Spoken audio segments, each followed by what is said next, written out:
Um dia eu peguei uma menina na igreja, estava num culto pregando, e tinha uma menina que não parava de tremer e chorar. Uma mulher casada já, jovem. E aí, a pastora da igreja falou, pastora Ângela, em nome de Jesus, tem como a senhora atender ela pelo menos 10 minutos? Essa menina vai ser internada no sanatório. Ela fica daquele jeito o tempo todo, tremendo, segura a mão, volta. Ela tem só 4 anos de casada. A senhora pode atender? Ela é filha de um pastor aqui do campo. Eu falei, posso. Fui para a sala. Aí veio, que tanta irmã atrás de mim para saber o que era o problema da irmã.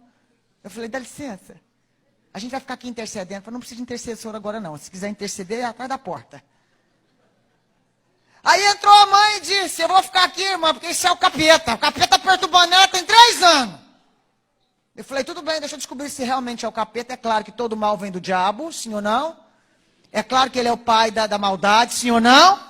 Mas tem uma porta que ele entra chamada alma, emoção, sim ou não?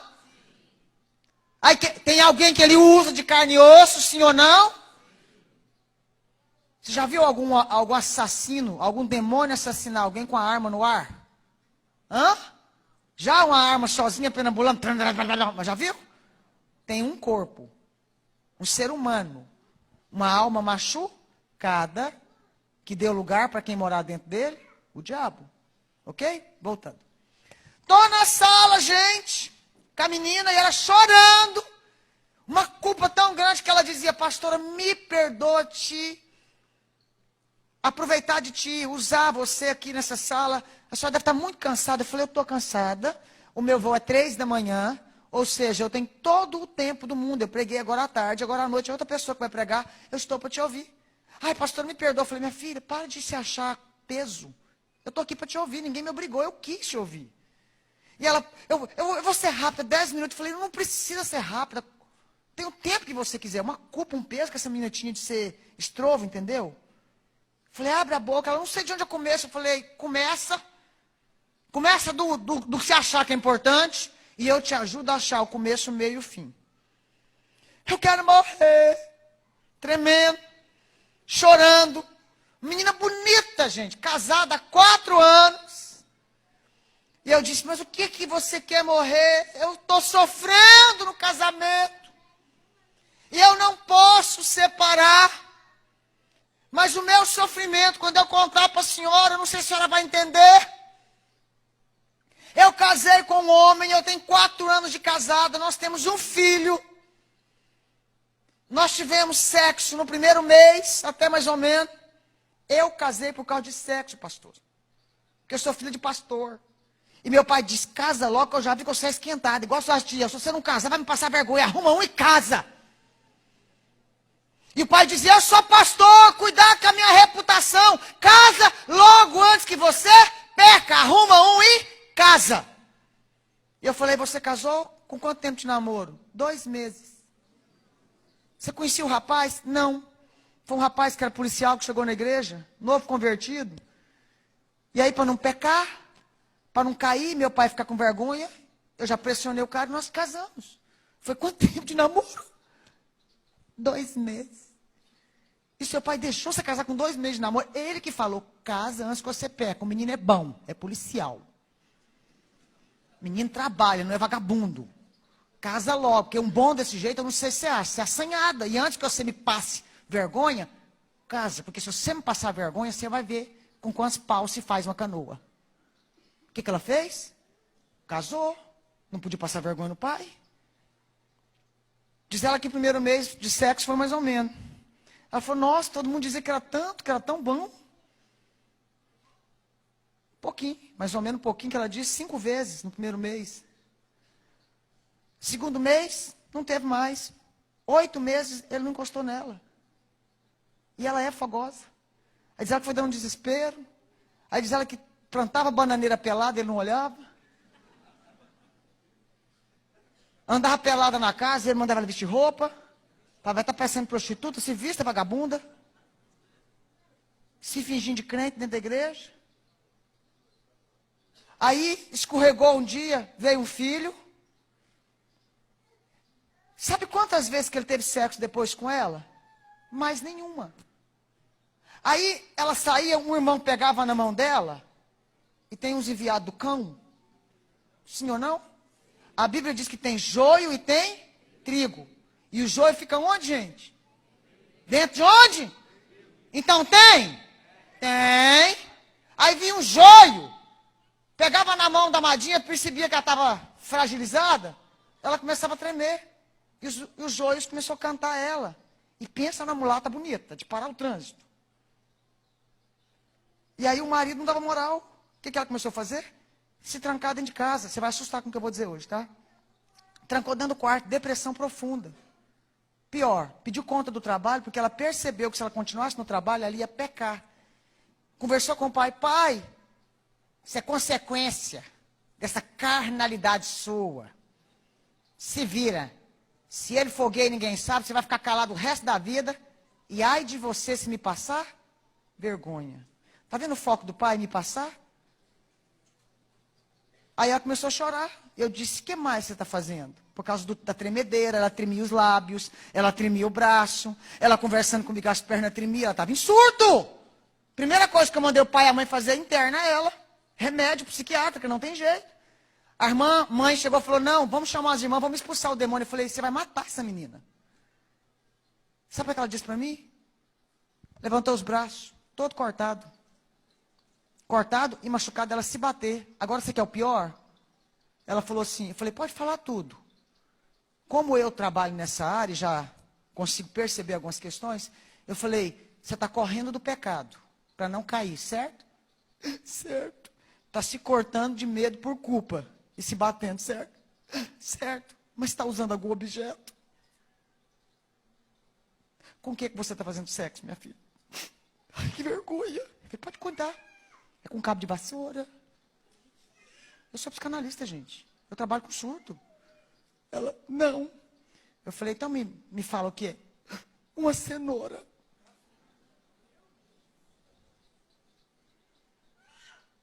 Meu coração, eu queria chorar, gente. Eu abracei essa menina. Eu chamei a mãe, sabe o que a mãe fez? Desde pequena que eu falo, essa menina é assim, sabe, espoleta. Ela ia me passar vergonha. Eu falei, irmã, a menina está tentando se matar. Você está falando que ela vai se passar vergonha, ela vai se suicidar, irmã. Aí a mãe, ai, me perdoa. Eu falei, cadê o pai? Eu quero falar com o pai. O pai é coach. Eu falei, coach? Deixando a filha quase morrendo. Me traz o pai. Chamei o pai, entrou todo bravo. Pai do senhor, irmã. Pastor saudoso. Pai do senhor. Estamos com um problema com a sua filha. Eu sei. Nasceu para me passar vergonha. Eu falei, bonito, hein, pastor? Conversei com ele, ele começou a chorar. A menina chorando. Uma coisa que eu perguntei, você sentiu falta do seu pai? Ele sempre cuidou da igreja, dos outros, nunca cuidou de mim. Hoje, gente, ela só queria um relacionamento porque estava com carência paterna. Papai, se você não dá atenção para sua filha, qualquer vagabundo passa e leva. E elas fazem sexo novinhas, sabe por quê? Porque tem carência masculina, que tem uma fase da vida que você tem que suprir. Depois ela vai querer alguém tão bom ou atencioso como você. E se você, mamãe, não cuidar do seu menino da forma certa, porque na verdade a mãe já não reprime o menino. A mãe fica assim, minha coisinha, quer que a mamãe põe comida no seu prato até 14, 15 anos? Sabe o que vai acontecer? Vai virar bichinha. Estou falando com respeito. Sabe qual que é o maior problema dos meninos com a homossexualidade? A mãe está frustrada com o marido, cuida dele como se ele fosse o segundo maridinho. Faz tudo para a criança. As meninas arrumam a cama, varrem a casa e o menino fica jogando, meu filho. Pode ficar. Não mexe com meu menino, não. Protege o menino. Vira para o menino com 15 anos. Fala, Bielzinho. Fala, neném da mamãe. Pelo amor de Deus. Homem se trata como homem. Menina se trata como menina. Não se machuca, filho. Não cobre deles que eles são perfeitos. Eles são imperfeitos. Eu e você também demos trabalho para o papai e para a mamãe. Sim ou não? Você pode ajudar eles a acertar mais do que você. Lembra do pai da moça? Contei a história para o pai. Quando eu falei, essa menina tem carência do pai, ele continuou desse jeito. E ela chorando. Eu falei, pai, abraça ela. Falei assim, simbolizado. Ela não escutou. E ele fez assim, estou muito machucado. Eu falei, e ela? Sabe o que eu fiz, gente? Vocês vão escandalizar. Eu vim por trás dele, me deu vontade de dar um crocolete assim, sabe, na cabeça dele.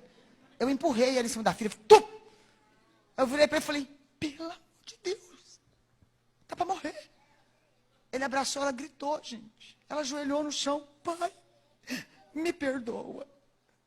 O senhor tinha razão, eu nasci para o senhor passar vergonha. Ou ela só tinha 23 anos. Ela aceitou uma profecia autorrealizadora negativa.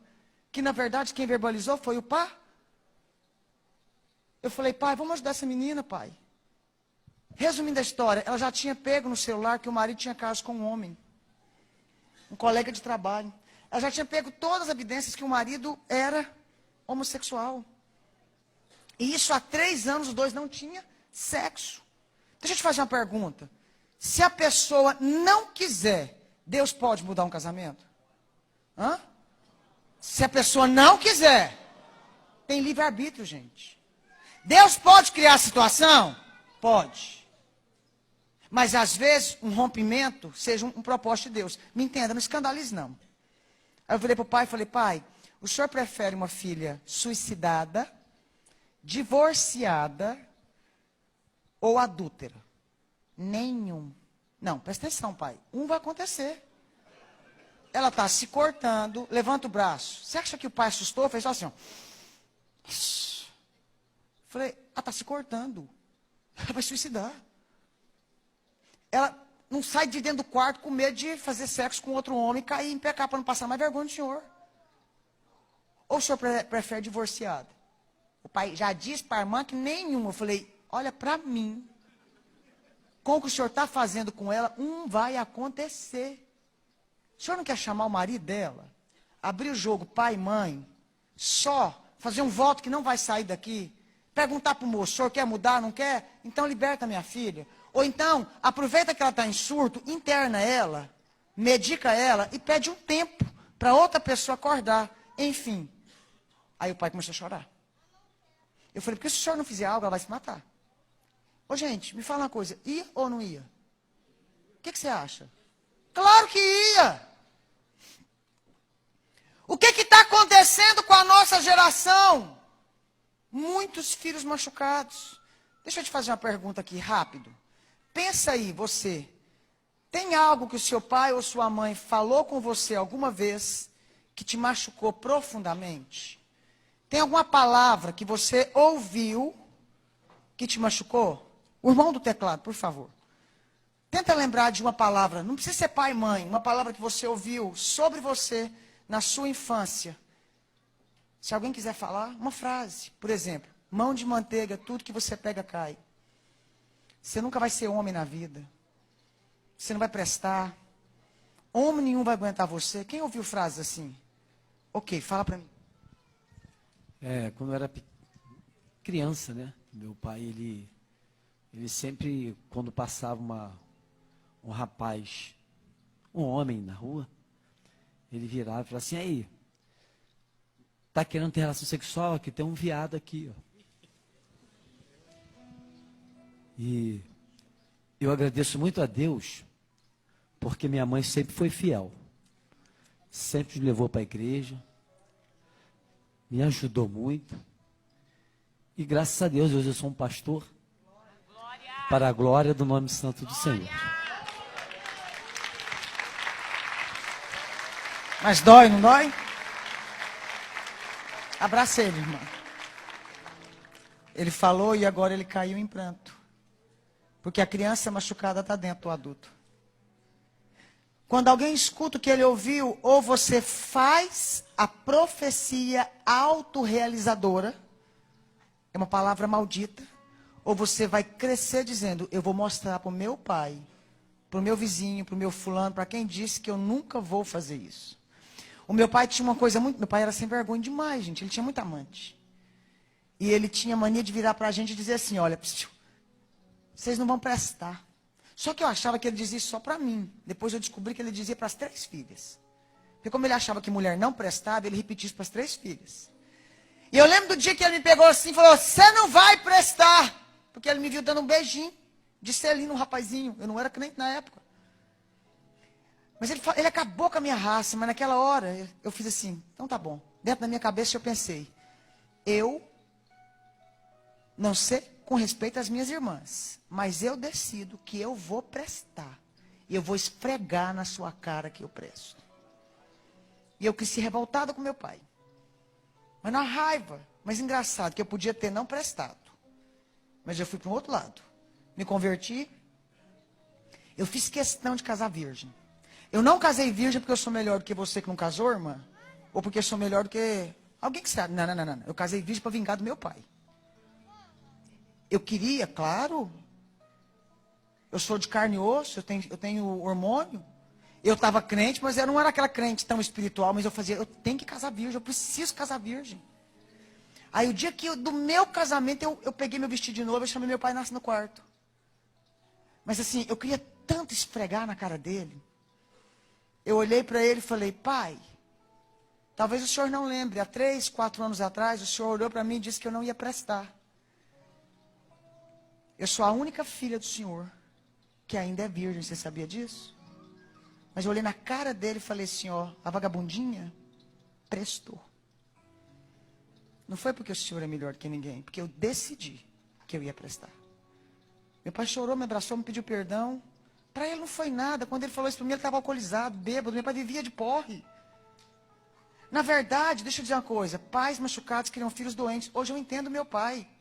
Minha avó, minha avó, ela teve, me parece que 17 filhos. Quando meu pai não. Um dos filhos nasceu, ela estava de resguardo de meu avô, teve um acidente. E meu avô subiu água para o cérebro, e meu avô ficou criança, ficou doido. Então meu avô conversava com a gente, era brigando de matar passarinho. Meu avô brigava com os netos por causa de carrinho. Meu avô era o maior barato no adolescente, brincava com a gente corria atrás da gente, brincava de bete. Brincava de pique-esconde, vovô, era muito legal. O vovô ficou louco, tadinho. Subiu, não sei se é água, oxigênio, não entendo, porque eles são do Nordeste, tinha a linguagem deles. Só que a minha avó, quando ficou sabendo que o vovô quase morreu, minha avó morava numa serra, desceu a serra de resguardo, passou no meio de um rio e desmaiou. O que aconteceu com minha avó? Ficou doente da cabeça. Minha avó, gente, brigava com a gente por causa de boneca. Eu cansei de ver minha avó fazer xixi. Agachar, fazer xixi no meio do quintal. Velhinha.